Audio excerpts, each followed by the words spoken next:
नमस्कार। झारखंड एपीओ परीक्षा का सिलेबस देखने में काफी बड़ा और थोड़ा डराने वाला लग सकता है ना? पर घबराने की कोई जरूरत नहीं है।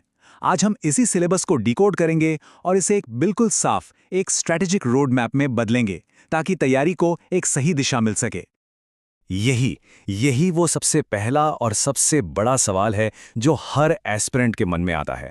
और आज हम इसी सवाल का एक बहुत ही सॉलिड स्टेप बाय स्टेप जवाब ढूंढेंगे। तो चलिए शुरू करते हैं।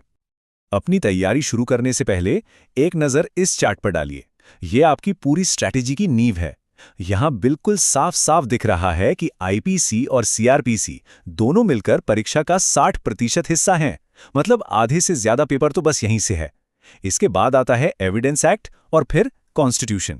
तो अब हमें पता है कि अपना सबसे ज्यादा फोकस कहां रखना है। तो चलिए सबसे पहले बात करते हैं परीक्षा के इन दो सबसे बड़े स्तंभों की, यानी कि आईपीसी और सीआरपीसी। ये आपकी तैयारी की रीढ़ की हड्डी हैं, अ सॉर्ट ऑफ बैकबोन। इस स्लाइड से वो बात और भी पक्की हो जाती है ना? देखिए, दोनों सब्जेक्ट्स का वेटेज लगभग बराबर है, 25 से 30%। इसका सीधा सा मतलब है कि इन दोनों पर बराबर का समय और बराबर का ध्यान देना होगा। इन्हें नज़रअंदाज करने का तो सवाल ही नहीं उठता। अच्छा, अब आईपीसी के अंदर क्या पढ़ना है? तो ये वो टॉपिक्स हैं जिन्हें आपको बिल्कुल घोल कर पी जाना है। जनरल एक्सेप्शन से लेकर लोक सेवकों से जुड़े अपराधों तक हर टॉपिक से सवाल बनने की पूरी पूरी संभावना है। और हाँ, मर्डर, थेफ्ट और सेक्सुअल ऑफेंसेस से जुड़े सेक्शंस पर तो खास ध्यान देना ही होगा।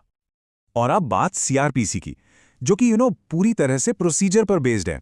एफआईआर दर्ज होने से लेकर अपील तक इस पूरी प्रोसेस को समझना बहुत बहुत जरूरी है।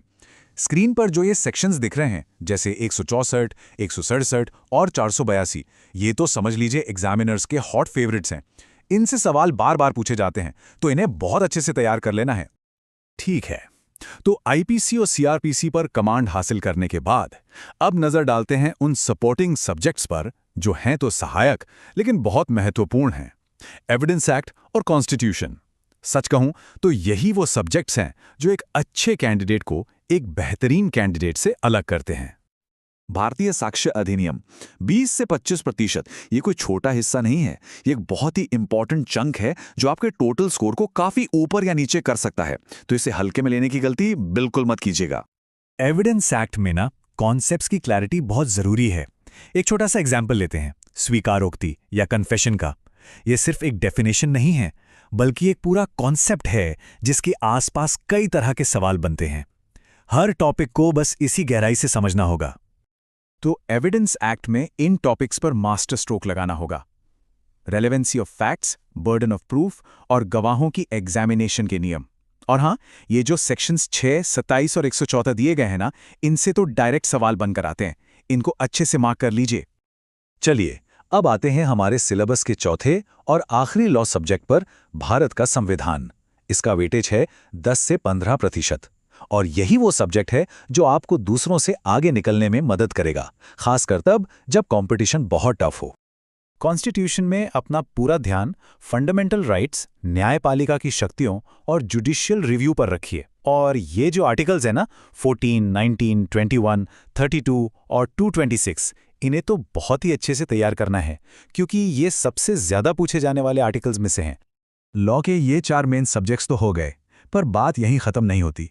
इस परीक्षा में असली बढ़त हासिल करने के लिए झारखंड की लोकल जानकारी भी जरूरी है। इसमें क्या क्या आता है? राज्य का गठन, उसकी एडमिनिस्ट्रेटिव और जुडिशियल सिस्टम का स्ट्रक्चर और थोड़ा बहुत लोकल जनरल नॉलेज। ये वो सवाल हैं जो आपको बाकियों से अलग खड़ा कर सकते हैं, क्योंकि कई बार एस्पिरेंट्स इन टॉपिक्स को नजरअंदाज कर देते हैं। तो ये सब जानने के बाद अब सबसे जरूरी सवाल पर आते हैं। हमारी विनिंग स्ट्रैटेजी क्या हो, एक सॉलिड एक्शन प्लान क्या होना चाहिए? चलिए देखते हैं। देखिए, एक कामयाब स्ट्रैटेजी इन 4 कदमों पर टिकी है। पहला, बेयर एक्ट्स को सिर्फ रटना नहीं है, लाइन बाय लाइन समझना है। दूसरा, पैटर्न्स को समझने के लिए पिछले सालों के पेपर्स को एनालाइज करना बहुत जरूरी है। तीसरा, आईपीसी और सीआरपीसी के प्रोसीजरल पार्ट्स को बार बार रिवाइज करना है। और चौथा, जो कि बहुत इंपॉर्टेंट है, की केस लॉज को सीधे सेक्शन के साथ जोड़कर याद रखना है।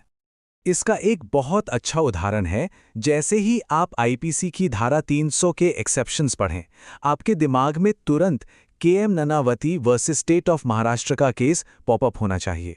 जब आप इस तरह से इंफॉर्मेशन को कनेक्ट करके पढ़ेंगे ना, तो वो लंबे समय तक याद रहेगी। और अंत में एक बात हमेशा याद रखिएगा, लक्ष्य सिर्फ कानून को जानना नहीं है, बल्कि उसके एप्लीकेशन को, मतलब उसके प्रैक्टिकल यूज को समझना है। कल को एक प्रोसिक्यूशन ऑफिसर के तौर पर आपसे यही उम्मीद की जाएगी। तो इस पूरे ब्रेकडाउन के बाद अब गेंद आपके पाले में है। सवाल यह है कि इस सारी जानकारी का इस्तेमाल करके आपकी पर्सनल स्ट्रैटेजी फॉर सक्सेस क्या होगी। इसके बारे में सोचिए, एक प्लान बनाइए और बस तैयारी में जुट जाइए। All the best.